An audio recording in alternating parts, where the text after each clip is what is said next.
नमस्कार, मैं हूं अमित कुमार। शाम के 7 बजने वाले हैं और मैं हाजिर हूं आपका पसंदीदा प्रोग्राम बिग डिबेट लेकर। लोकतंत्र के महापर्व की धूम मध्य प्रदेश में रफ्तार पकड़ रही है।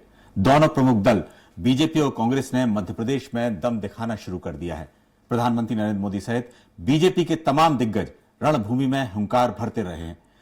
थोड़ी सी खामोशी के बाद अब कांग्रेस भी कदमताल कर रही है। कांग्रेस के star campaigner Rahul Gandhi MP के कुरुक्षेत्र में कूद पड़े हैं। प्रियंका गांधी भी अगले हफ्ते एमपी में दम भरने आ रही हैं। राहुल गांधी की मंडला और शहडोल में चुनावी सभा ने कांग्रेस को उत्साहित कर दिया है। आज हमारी बिग डिबेट इसी पर है। देखिए हमारी खास पेशकश एमपी के रण में राहुल। हमारे साथ चर्चा के लिए खास मेहमानों का एक पैनल भी मौजूद है। मैं उनसे आपका परिचय कराऊं उससे पहले देखिए रिपोर्ट। मध्य प्रदेश सहित देश में कई जगहों पर पहले चरण में लोकसभा की वोटिंग 19 अप्रैल को होगी। वोटिंग में महज 2 हफ्ते से भी कम का समय रह गया है। ऐसे में प्रचार प्रसार को धार देने के लिए सियासी दलों के स्टार प्रचारकों का दौरा शुरू हो गया है। इसी क्रम में कांग्रेस के स्टार प्रचारक और पूर्व अध्यक्ष राहुल गांधी ने सोमवार को मंडला और शहडोल लोकसभा क्षेत्र में चुनावी सभा की। इस दौरान उन्होंने कांग्रेस पार्टी के चुनावी घोषणा पत्र के वादों को दोहराया। साथ ही कई मुद्दों पर मोदी सरकार को निशाने पर लिया। राहुल गांधी ने ये भी कहा कि इंडिया गठबंधन की सरकार बनने पर अग्निवीर योजना को खत्म करेंगे, क्योंकि सेना भी इसे नहीं चाहती है। शहडोल के बाणगंगा मेला ग्राउंड में आयोजित सभा में राहुल गांधी ने कहा, हमारी सरकार बनने पर देश के किसानों का कर्जा माफ करेंगे, साथ ही किसानों को कानूनी न्यूनतम समर्थन मूल्य देंगे। उन्होंने महालक्ष्मी योजना के तहत हर गरीब परिवार की एक महिला को सालाना 1 लाख रुपए देने की भी बात कही। कांग्रेस पार्टी 1 साल में 1 लाख रुपए बैंक अकाउंट में डालने जा रही है। हर महीने आपके बैंक अकाउंट में हजारों रुपए आएगा। 1 साल में टोटल 1 लाख रुपए हर गरीब परिवार के बैंक अकाउंट में जाएगा, महिला के बैंक अकाउंट में जाएगा। इससे पहले बीजेपी के पक्ष में प्रचार करने के लिए कल यानी रविवार को प्रधानमंत्री नरेंद्र मोदी प्रदेश के महाकौशल इलाके में पहुंचे थे। महाकौशल में प्रधानमंत्री नरेंद्र मोदी ने एक रोड शो किया था। इस दौरान पीएम मोदी ने भी बीजेपी के पक्ष में वोट मांगे। बहरहाल चुनावी रण के लिए बीजेपी और कांग्रेस के दिग्गज मैदान में उतर रहे हैं और चुनावी की रणनीति बना रहे हैं। बीजेपी जहां पीएम मोदी के सहारे चुनावी वैतरणी पार करने के प्रयास कर रही है, तो वहीं कांग्रेस राहुल गांधी को हथियार मानकर चल रही है। खैर, चुनावी सर पर है। दोनों दल मुख्य चेहरों को मैदान में उतार रहे हैं। ऐसे में देखने वाली बात ये होगी, महाकौशल से आगाज का फायदा किस दल को मिल पाता है। आदिवासी जनता को लुभाने में कौन कारगर साबित होता है। सलमान खान, स्वराज एक्सप्रेस। इस चर्चा में मौजूद रहेंगे योगेश यादव, कांग्रेस प्रवक्ता और सेवा दल के प्रदेश अध्यक्ष हैं। घनश्याम पिरोनिया बीजेपी प्रवक्ता और पूर्व विधायक रह चुके हैं। और अजय बोकिल साहब, वरिष्ठ पत्रकार और राजनीतिक विश्लेषक। बहुत बहुत स्वागत है आप सभी का। सबसे पहले शुरुआत करते हैं योगेश जी। आज जिस तरह से घटनाक्रम हुआ है, आपको लगता नहीं थोड़ी देर हो गई है जिस तरह से चुनाव प्रचार करना चाहिए? मध्य प्रदेश में धुआंधार बीजेपी का चुनाव प्रचार चल रहा है, उसको देखते हुए। देखिए, मैं बात करूंगा राहुल जी के संदर्भ में, क्योंकि जो आप मैटर कह रहे हैं वो राहुल जी को ही इंगित करते हुए कह रहे हैं जी। पहली बात तो मध्य प्रदेश राहुल जी के लिए कोई नया प्रदेश नहीं है और मध्य प्रदेश में उनकी आत्मा रची बसी है। उसका कारण यह है कि उन्होंने मध्य प्रदेश को दक्षिण से लेकर उत्तर तक अपने पैरों से नापा है, पैदल चले वो। तो वो अच्छी तरह जानते हैं कि खंडवा कॉन्स्टिट्यूंसी की क्या स्थिति है। उसके बाद उनको मालूम है धार मऊ लोकसभा की क्या स्थिति है। उसके बाद इंदौर लोकसभा क्षेत्र के संदर्भ में जानते हैं, उज्जैन लोकसभा क्षेत्र के संदर्भ में जानते हैं। और अंततः जब वो आगर से मध्य प्रदेश से राजस्थान की तरफ जा रहे थे तो वो शाजापुर देवास कॉन्स्टिट्यूंसी को भी अच्छी तरह जानते हैं। दूसरी यात्रा जो उनकी अभी पिछले माह ही संपन्न हुई है, मुरैना, ग्वालियर, गुना, शाजापुर देवास, उज्जैन और धार मऊ लोकसभा कॉन्स्टिट्यूंसी। इस तरीके से मध्य प्रदेश को जितना राहुल जी जानते हैं और नाप चुके हैं, तो इसलिए ये शब्द तो मैं बोलूंगा अप्रासंगिक होगा कि जो आप ये आरोप कर रहे हैं कि मध्य प्रदेश में बहुत देर हो गई। राहुल जी अभी मंडला क्षेत्र में आदिवासी पूर्वी मध्य प्रदेश की ओर इंगित कार्य कर रहे हैं। वहां पर उनकी ऐतिहासिक सभा हुई है, शहडोल में ऐतिहासिक सभा हुई है, इसके बाद हमारी प्रियंका जी की लगातार सभाएं हो रही है। तो मध्य प्रदेश में कांग्रेस एक चाक चौबंद व्यवस्था के अंतर्गत कार्य कर रही है, एक नीति निर्धारक बनकर कार्य कर रही है, और ये हमारे लिए सौभाग्य की बात है।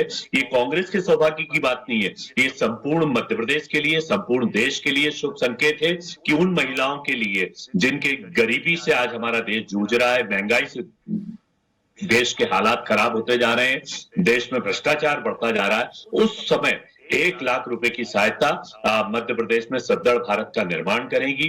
किसानों के लिए एमएसपी के संदर्भ में हम लोगों ने अपनी व्याख्या की है, और हमारे वादे चुनावी वादे नहीं होते, चुनावी जुमले नहीं होते। जैसा प्रधानमंत्री जी की तरफ से 15 लाख की घोषणा की गई थी कि 15 लाख का चुनावी जुमला, हमने किसानों को कहा कि कर्ज माफ करेंगे, हमने कर्ज को माफ किया। घनश्याम जी, जिस तरह से बीजेपी के वरिष्ठ नेता लगातार दौरे पे आ गए हैं, लेकिन जिस तरह अभी योगेश जी ने कहा कि 15 लाख का जुमला है या इस तरह की जुमलेबाजी की जा रही है, लोगों को रोजगार की बात नहीं हो रही है, इस तरह के, इसका क्या जवाब है आपके पास?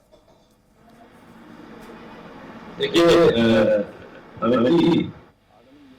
बता रहे थे और मैं निवेदन करना चाहता हूं कि देखिए, भारतीय जनता पार्टी की चाहे देश की डॉक्टर मोहन यादव जी की सरकार हो, चाहे केंद्र की नरेंद्र मोदी जी की सरकार हो, हम लोग जो कहते हैं वो करने का काम करते हैं। और हमारे संकल्प पत्र में, हमारे घोषणा पत्र में जो हमने वादे जनमानस से किए उनको पूरा किया है, हमेशा आगे भी करते रहेंगे। और पुनः इस चुनाव में भारतीय जनता पार्टी देखिए प्रचंड बहुमत से जीत रही है, और प्रधानमंत्री जी ने कल जो बयान दिया है कि उनके पास में आगामी 100 दिन की ऐसी योजना है, उस योजना पर जो काम करने वाले हैं, आप देखेंगे बहुत बड़ा परिवर्तन, बहुत बड़े बड़े परिवर्तन, बहुत बड़े विकास के काम ये भारतीय जनता पार्टी सरकार में हुए हैं और होंगे भी। कांग्रेस का तो काम अब आप सब समझ रहे हो कांग्रेस किस प्रकार की पार्टी है। अभी आदरणीय योगेश जी कह रहे थे कि राहुल गांधी जी ने पूरा पदयात्रा करके नाप दिया है और उनको सब जानकारी है, सब उनके ध्यान में है। तो भैया जब जानकारी है तो इतनी विलंब से टिकट आप दे रहे हैं, इतने चुनाव का प्रारंभ कर रहे हैं। भारतीय जनता पार्टी बूथ स्तर पर बहुत सारे काम निपटा चुकी है, और भारतीय जनता पार्टी का एक एक कार्यकर्ता प्रधानमंत्री जी की गारंटी को लेकर के जनमानस के सामने जा रहा है। और जो जो काम हमने जनहित के, जन कल्याण के, गरीबों के, गरीबी की उन्मूलन के लिए किए हैं, उस आधार पर हम सब लोग वोट मांगने जा रहे हैं। और आप देखेंगे कि 29 सीटें मध्य प्रदेश में भारतीय जनता पार्टी प्रचंड होंगे जीतने का। बिल्कुल ठीक है। जैसा जिस तरह से टिकट का जो बंटवारा है वो भी हो चुका है, स्टार कैंपेनर जो है मैदान में उतर चुके हैं। हमारे साथ राजनीतिक विश्लेषक और वरिष्ठ पत्रकार हैं। अजय जी, आपसे सवाल ये है, इस बार फिर लगता है कांग्रेस को कि आदिवासी इलाकों में जिस तरह से मेहनत की यदि की जाए तो कुछ वहां सफलता मिल सकती है? क्योंकि इस बार जो है छिंदवाड़ा जो एक गढ़ माना जाता था, वो भी ऐसा लग रहा है कि कहीं कुछ बीजेपी को वहां ज्यादा मेहनत कर रही है। देखिए, ऐसा है कि आदिवासी इलाकों में कांग्रेस को सफलता मिलने की थोड़ी उम्मीद है, इसलिए कि जो विधानसभा चुनाव हुए थे वहां भी कांग्रेस को जो तुलनात्मक रूप से बेहतर स्थिति कांग्रेस की रही थी, वो मूलतः आदिवासी इलाकों में ज्यादा रही थी। तो इसलिए, और आदिवासी क्षेत्र में कांग्रेस का प्रभाव रहा, और कांग्रेस मानती है कि ये उनका वोट बैंक है। हालांकि वो पिछले कई सालों से ये स्थिति बदल चुकी है काफी हद तक, लेकिन अभी भी आदिवासी क्षेत्रों में कांग्रेस का असर है, इसमें कोई दो राय नहीं है। तो जो कुछ, अगर हम मध्य प्रदेश की 29 सीटों की बात करें तो केवल 5-6 सीटें ऐसी जहां पर हमें ऐसा लग रहा है कि मुकाबला है, बाकी सीटों पर तो काफी हद तक एक तरफा ही मामला है, इसलिए उन पर ज्यादा चर्चा करने का कोई मतलब नहीं है। लेकिन जो सीटों पर जिन पर मुकाबला है उसमें ज्यादातर आदिवासी सीटें ही हैं, जैसे झाबुआ है, मंडला है, छिंदवाड़ा को भी आप गिन सकते हैं, शहडोल है, और कुछ सीटें ऐसी भी हैं जैसे मंडला की बात है तो मंडला में एक ही प्रत्याशी का जो विरोध है व्यक्तिगत रूप से, वो शायद बीजेपी को इस बार भारी पड़ सकता है अगर उन्होंने पूरी ताकत नहीं झोंकी जिताने के लिए। तो चलिए, हो सकता है इसीलिए जो है वहां पर सभाएं की गई थी। एक चीज और है योगेश जी, सवाल ये है कि इस समय कांग्रेस के नेताओं को रोकना बड़ी चुनौती बन गई है। हर दिन देखने में आता है कि जो कांग्रेस के बड़े नेता हैं बीजेपी में जा रहे हैं, उससे भी एक काफी हतोत्साहित हो रहे हैं कांग्रेस के लोग। देखिए अमित जी, इसमें महत्वपूर्ण बात यह है कि इसमें कार्यकर्ता नहीं जा रहे हैं। आप गिनती के जिन उंगलियों पर जिनकी संख्या को गिना जा सकता है उस नेता ही जा रहे हैं, और ज्यादातर नेताओं के व्यक्तिगत स्वार्थ, और वो कांग्रेस के चूके हुए नेता हैं। उसमें प्रथम दृष्टया तो आप देखिए, तो पहले तो वो हारे हुए विधायक हैं ज्यादातर, दूसरा पूर्व विधायक है, तीसरा उनका राजनीतिक जो अब ऑरा था अपने क्षेत्र में वही समाप्त हो चुका है। ऐसे नेता भारतीय जनता पार्टी की तरफ से जा रहे हैं और उनको इतना अपमानित किया जा रहा है। भारतीय जनता पार्टी के लोग उनको कचरा कह रहे हैं, गीला कचरा, सूखा कचरा। उसके बाद भी वो अपना स्वाभिमान खोकर यदि जा रहे हैं तो जाने दीजिए। आज कांग्रेस का कार्यकर्ता संगठित है।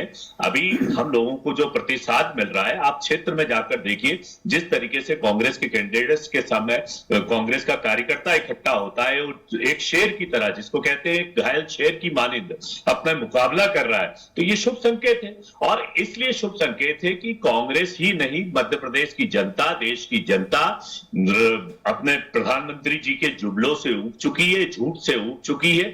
महंगाई, भ्रष्टाचार, बेरोजगारी चरम सीमा पर पहुंच चुकी है। हालात दिन पर दिन कठिन होते जा रहे हैं। अभी मध्य प्रदेश के हालात आप देखिए कि कर्ज लेकर मोहन यादव जी घी पी रहे हैं, और कर्ज पर कर्ज, कर्ज पर कर्ज। मध्य प्रदेश की कोई प्रोडक्टिविटी नहीं है, कोई उत्पादकता नहीं। अजय वकील साहब हैं, बहुत विद्वान हमारे पत्रकार बैठे हैं, आप उनसे पूछ लीजिए कि मध्य प्रदेश की उत्पादकता क्या है, मध्य प्रदेश का नियोजन क्या है, प्लानिंग क्या है। संतुष्टिकरण, सिर्फ व्यक्ति को संतुष्ट करना, और वो भी सिर्फ नारों से, जुमलों से और झूठ से, तो ये जनता भी महसूस करती है और उसके कारण परिवर्तन की बयार है, और ये बयार धीरे धीरे बढ़ती जाएगी। अजय वकील साहब जैसे विद्वान व्यक्ति खुद कह चुके हैं कि 5 और 7 सीट मध्य प्रदेश में संभावित है। हम उसको और आगे बढ़ाते हैं कि धीरे धीरे परिवर्तन होगा। अभी चुनाव में संभवतः औसतः 1 माह से भी ज्यादा है। कुछ सीट हमारी 26 अप्रैल से शुरुआत हो रही है, लेकिन हम 13 मई तक जाएंगे। तो मध्य प्रदेश में कांग्रेस के शुभ संकेत है, और जो बड़ी बड़ी बातें हैं, बड़ी बड़ी योजनाएं, तो देख लिया है कि देश के हालात दिन पर दिन क्या होते जा रहे हैं। जी, बेरोजगार के साथ मजाक हो रहा है। योगेश जी आपने एक सवाल उठाया है घनश्याम जी, ये है कि क्या लगातार कांग्रेस के नेताओं को लेना क्या एक मजबूरी बन गई है बीजेपी की? जहां जाते हैं वहां कुछ बड़े नेता, विधायक हो, एक्स-एमएलए हो, मेयर हो, जो हो वो पार्टी में आ जाए, और उस पर जिस तरह के कांग्रेस आरोप लगा रही है उसका जवाब दीजिए। योगेश जी अभी बोल रहे थे कि ऐसे लोग जा रहे हैं जिनका अपना ऑरा खत्म हो गया है। मैं निवेदन करना चाहता हूं योगेश जी से कि आपसे क्या है, आपकी पार्टी संभल नहीं रही है, और आप जिस प्रकार से आपके पार्टी में जो आपके कार्यकर्ताओं का, नेताओं का जो अपमान हो रहा है, उससे दुखी होकर के वो लोग सब भारतीय जनता पार्टी में आ रहे हैं। ये आरोप लगाना भारतीय जनता पार्टी की बड़ी साहब वो इसलिए दबाव बना रहे हैं, ये कर रहे हैं, ये इनका कल्चर रहा है, तो वैसा वो उनको समझ नहीं आता है। आप बताइए, मैंने पिछली बार भी कहा था कि सुरेश पचौरी जी आए, भारतीय जनता पार्टी में शामिल हुए। छोटे नेता है क्या, बड़े नेता है कांग्रेस के। इन्होंने कांग्रेस को पीटा, कांग्रेस को पल्लवित किया। अब आप उनसे कहो कि साहब वो अपने स्वार्थ के कारण जा रहे हैं, स्वार्थों के कारण जा रहे हैं, ऐसे एक नहीं। कल हमारे पूर्व गृह मंत्री जो हमारे इसके अध्यक्ष है, उन्होंने कहा 1,26,000 से ज्यादा लोग कांग्रेस के अपने पार्टियों के ये भारतीय जनता पार्टी में शामिल हुए। क्यों हुए? इसलिए हुए कि अभी पचौरी जी ने कहा था उसने कि जाके प्रिय न राम गए देगी सजिए ताहि को की देरी सन जगत की परम सनेगी। भाई आप सनातन का, राम मंदिर का जिस प्रकार से आपने आमंत्रण का या जिस प्रकार से आपने उनके ऊपर प्रश्न लगाने का काम किया है, जो कांग्रेस में भले ही कांग्रेस पार्टी में कहीं ना कहीं उनका राम के प्रति श्रद्धा है, सनातन के प्रति श्रद्धा है, और जैसा कांग्रेस पार्टी हमेशा तुष्टीकरण की नीति के आधार पर वोट संवारने का काम करती रही है, उससे आहत होकर कितने सारे लोग आए। और आप देखेंगे कि तो एक आध आदमी तो आप कह सकते, बदला सकते, इतने सारे लोग आ रहे हैं, उनको कोई भ्रमित नहीं कर सकता। और वो इसलिए आ रहे हैं कि कहीं ना कहीं प्रधानमंत्री जी की जो पद्धति है, भारतीय जनता पार्टी का जो देश को सर्वोच्च पद पर और पहुंचाने का जो लक्ष्य है, उससे सब लोग प्रभावित होकर के भारतीय जनता पार्टी में शामिल हो रहे हैं। सबका स्वागत है, और हमारे नेता ने कहा है कि सबका साथ, सबका विकास और सबका विश्वास लेकर के हमको देश को आगे बढ़ाने का जो प्रयास करना है, इसमें सब लोग साथ दे रहे हैं। बिल्कुल। मैं एक सवाल अजय जी, लगातार जो मुद्दे हैं, चाहे बेरोजगारी के हैं, महंगाई के हैं, दूसरे मुद्दे हैं, जो भी बड़े शहर में स्टार प्रचारक जो बीजेपी के हैं, वो राम मंदिर का मुद्दा, जय श्री राम के नारे, या कांग्रेस ने वहां मना किया था 22 जनवरी को वो नहीं गए, इस तरह के मुद्दे को लेकर भी आगे आ रहे हैं बड़े शहरों में। कल मोदी जी ने भी इस तरह की वहां बात की थी। तो लगता है क्या इसका भी एक असर देखा जाएगा, जो 370 और 400 पार करने के लिए ये मुद्दा भी एक काफी अहम रहेगा? देखिए, चुनाव में जो मैं पहले भी कहता रहा हूँ कि बेरोजगारी, महंगाई और इस तरह के जो स्थायी मुद्दे हैं, ये तो हर चुनाव में रहते ही हैं। 1952-51 में भी ये चुनाव मुद्दे थे और आज भी हैं और आगे भी रहेंगे। लेकिन चुनाव में जो क्लिक करने वाला जो मुद्दा रहता है, जो चुनाव जिता सकता है, कांग्रेस को सब उस मुद्दे की तलाश है पिछले 10 सालों से, जिसको चुनाव जिता सके। तो वो अभी तक उनको मिला नहीं है। अभी भी अगर उनको घोषणा पत्र देखा जाए तो उसके अंदर किस तरह की बातें हैं, वो आमतौर पर होता ही है, जो पिछले 40 साल का अनुभव मेरा ये कहता है राजनीतिक रिपोर्टिंग का, कि जिस पार्टी का घोषणा पत्र जितना अव्यावहारिक होता है, उसकी सत्ता में आने की संभावना उतनी कम होती है। तो जिस तरह की बड़ी बड़ी बातें अगर की जा रही हैं घोषणा पत्र के अंदर की, जो कि व्यावहारिक उससे बहुत मुश्किल है, असंभव अगर नहीं भी कहें अपन, तो भी उसको मैनेज करना बहुत मुश्किल है। तो इसका मतलब ये है कि वो पार्टी जो है वो ये मान करके चल रही है कि शायद सत्ता में नहीं आ रही है वो। जैसे अभी 1 लाख रुपए देने की बात हुई है, और ये अभी मध्य प्रदेश के विधानसभा चुनाव में 1500 रुपए लाडली बहना देने की बात थी, लेकिन लोगों ने रिजेक्ट कर दिया उसको। ऐसा नहीं था कि लोग पैसे नहीं चाहिए थे, लेकिन लोगों का विश्वास नहीं बना उसके ऊपर। मेरा कहने का मतलब ये है जी। उसी तरह ये बात, आखिर इतना पैसा आएगा कहां से, तो ये बड़ा सवाल है। और इसी तरह की बहुत सारी बातें हैं जिसके अंदर हैं। अगर आप 2014 का कांग्रेस का घोषणा पत्र उठा के देखेंगे तो वो इस तरह की बातें से बहुत कम थी, क्योंकि तब उनको लग रहा था कि सत्ता में लौट सकते हैं वो। लेकिन अब जब तक 2019 या 2024 आ गया है, तो इस तरह की बातें ज्यादा बढ़ गई घोषणा पत्र के अंदर, जिसको पूरा करना काफी मुश्किल है। बिल्कुल, आपने ठीक कहा है। फ्रीवीज जो बांटने वाली जो बात है, इतना पैसा देंगे, इसको खुलकर, जैसे ये मुद्दे विधानसभा में भी थे, 1500 रुपए देना या 1000 रुपए देना, 1 लाख रुपए देना, इस तरह की जो जितनी बातें थी, बेरोजगारों को पैसे देने की बात थी। लेकिन एक सवाल योगेश जी ये उठता है कि आज एक बहुत छोटी सी चूक, कि जो पोस्टर है, पोस्टर पे ही कांग्रेस के पोस्टर, बीजेपी के नेता का, उम्मीदवार का फोटो वहां लगना, इस तरह की यदि चूक होती है तो कहीं ना कहीं वो इतने बड़े नेता का जब यदि कोई प्रोग्राम हो, हास्य का विषय बन जाती है। जवाब दूंगा कि जैसा कि कहा जा रहा है कि भारतीय जनता पार्टी में 1 लाख लोग पहुंच रहे हैं 6 अप्रैल को, तो मुझे बड़ा हास्यास्पद लग रहा है कि भारतीय जनता पार्टी के पास जब 400 पार का आत्मविश्वास है, तो फिर कांग्रेस के कार्यकर्ताओं की आयात नीति क्यों लोगों ने अपना के रखा है? भाई क्यों कांग्रेस के लोगों को इतना वो कर रहे हैं? पहली बात तो ये आंकड़े सब काल्पनिक हैं, झूठे हैं, और यदि आप इतने अति आत्मविश्वासी हैं तो आपको कांग्रेस की आवश्यकता क्यों है? अब तो थोड़े दिन बाद हमें यह कहना पड़ेगा कि कांग्रेस में भाजपा, या एक अलग प्रकोष्ठ खोलना पड़ेगा भारतीय जनता पार्टी को कि कांग्रेस भाजपा प्रकोष्ठ, क्योंकि जिस तरीके से आप आयात कर रहे हैं तो आपका कहीं ना कहीं से आत्मविश्वास कमजोर है। योगेश जी, मेरा सवाल यह था कि आज जो पोस्टर था, पोस्टर में कांग्रेस का जो पोस्टर था, उसमें बीजेपी के उम्मीदवार का फोटो लग गया था, उस पे शायद आपने देखा होगा किस तरह का देखा जी। वो क्या अभी कुछ उस पे कार्रवाई हुई है या कैसे लग गया, क्या कुछ आप लोगों की जांच पड़ताल हो पाई? बिल्कुल जांच होगी, लेकिन पहली बात मैं बताता हूं कि किसी कार्यकर्ता या किसी ठेकेदार को इसकी जो जवाबदारी दी जाती है, उस समय कोई इसको इंटेंशनली नहीं किया गया, कोई पूर्वाग्रह नहीं था कि भारतीय जनता पार्टी का फोटो लगा दिया। होता है कभी कभी प्रिंट आउट में जल्दबाजी रहती, बहुत सारे टेंशन होते हैं, किसी कार्यकर्ता को जवाबदारी दी, उन्होंने उस काम को बिल्कुल कॉन्सेंट्रेशन से नहीं किया, कॉन्सेंट्रेट होकर नहीं किया, तो स्वाभाविक ऐसी कई गलतियां हो जाती है। लेकिन फिर भी हम इस गलती को बहुत चेतन्यता से ले रहे हैं, बहुत गंभीरता से ले रहे हैं, और यदि कोई इसका पूर्वाग्रही जवाबदार व्यक्ति नजर आया सामने तो उसके खिलाफ कार्रवाई भी करेंगे। एक बात मेरी बहुत महत्वपूर्ण है सर, जो बोलना बहुत जरूरी है, ये सनातन विरोधी एक शब्द इन लोगों ने पकड़ रखा है। तो ये इन लोगों को क्या पेटेंट मिल गया सनातन धर्म का? सनातन धर्म हमारी आत्मा में आत्मसात है, भगवान राम हमारी आत्मा में आत्मसात है। भगवान राम महात्मा गांधी के भी थे, जिन्होंने कहा था रघुपति राघव राजा राम पतित पावन सीताराम।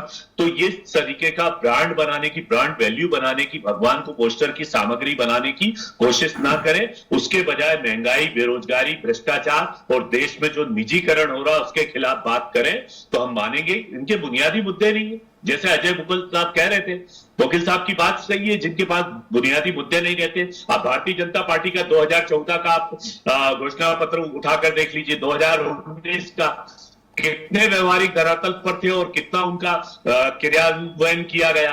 वो सब ढोल सफोल घोषणाएं होती है इन लोगों की, और भारतीय जनता पार्टी की घोषणाएं सिर्फ घोषणाएं होती हैं। ये अगले 2024 के बाद अगला 29 का टारगेट करके बात करते हैं, लेकिन अब स्थिति वो हो गई कि भारत परिवर्तन की लहर में, भारत एक ऐसा परिवर्तन जो इन लोगों के झूठ को पकड़ चुका है। और आने वाला समय कांग्रेस का रहेगा, जनता का रहेगा, गरीब का रहेगा, किसान का रहेगा, युवा बेरोजगार का रहेगा। बिल्कुल बिल्कुल ठीक है। अजय जी ने एक बात कही थी कि जिस तरह से आदिवासी इलाके कुछ सीटों पर कांग्रेस और बीजेपी में टक्कर है, कांटे की टक्कर है कई जगहों पर, जिस तरह से घनश्याम जी, सवाल यह है कि केंद्रीय मंत्री फग्गन सिंह कुलस्ते वहां विधायकी का चुनाव हार गए थे, उनको टिकट दिया गया है। क्या लगता है कि मोदी मैजिक के सहारे वहां पर उनका बेड़ा पार होगा, कि स्थानीय विरोध भी है उनका?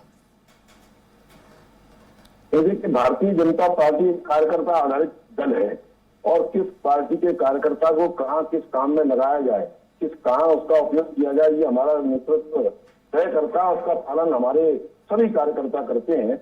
उसी आधार पर आप देखेंगे बहुत सारे हमारे केंद्रीय मंत्रियों को भी विधानसभा में उतारा गया था, विधायकों को सांसद का चुनाव ये लड़ाने का काम किया जा रहा है। ये तो कार्यकर्ताओं को जो काम पार्टी सौंपती है वो केवल भारतीय जनता पार्टी में होता है। अनुशासन की पराकाष्ठा की हमारे यहाँ है।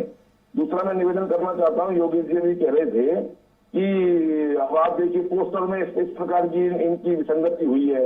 वो कह रहे कैसे हो गया? अरे भाई, जब आपके नेता राहुल गांधी जी ने पैर पैर अपना पूरा का पूरा प्रदेश नापा है, आप हर क्षेत्र से वाकिफ हैं, आपके लोग हर क्षेत्र से वाकिफ हैं, तो इस प्रकार से क्या चूक हो गई आपकी कि हमारे प्रत्याशी का पोस्टर और आपके पोस्टर में लग रहा है? इसका मतलब ये है कि आपके भी कार्यकर्ताओं के मन में, सेहन में भारतीय जनता पार्टी का प्रत्याशी ये जीत रहा है, और उसका परिचय कहिए कि हमारे प्रत्याशी का पोस्टर आपके इसमें लगा है।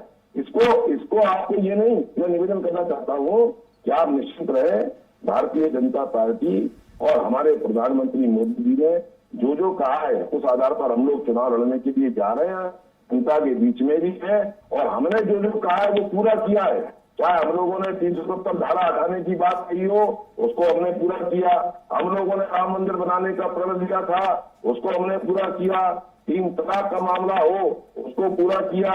जितने भी वादे भारतीय जनता पार्टी के संकल्प पत्र में, घोषणा पत्र में थे, और ये वादे और ये घोषणा पत्र में जो केंद्र के आधार पर मुद्दे होते हैं, उन्हीं को लेकर के हम जा रहे हैं। और जो मोदी जी ने गारंटी दी थी उनको पूरा किया है, और उस आधार पर आप देखेंगे यहीं तक नहीं तो हमारी सरकार ने, चाहे प्रदेश की डॉक्टर मोहन यादव जी की सरकार हो, चाहे केंद्र की नरेंद्र मोदी जी की सरकार हो, गरीबों का कल्याण जिस प्रकार से हमारी पार्टी ने किया वो कांग्रेस ने नहीं किया।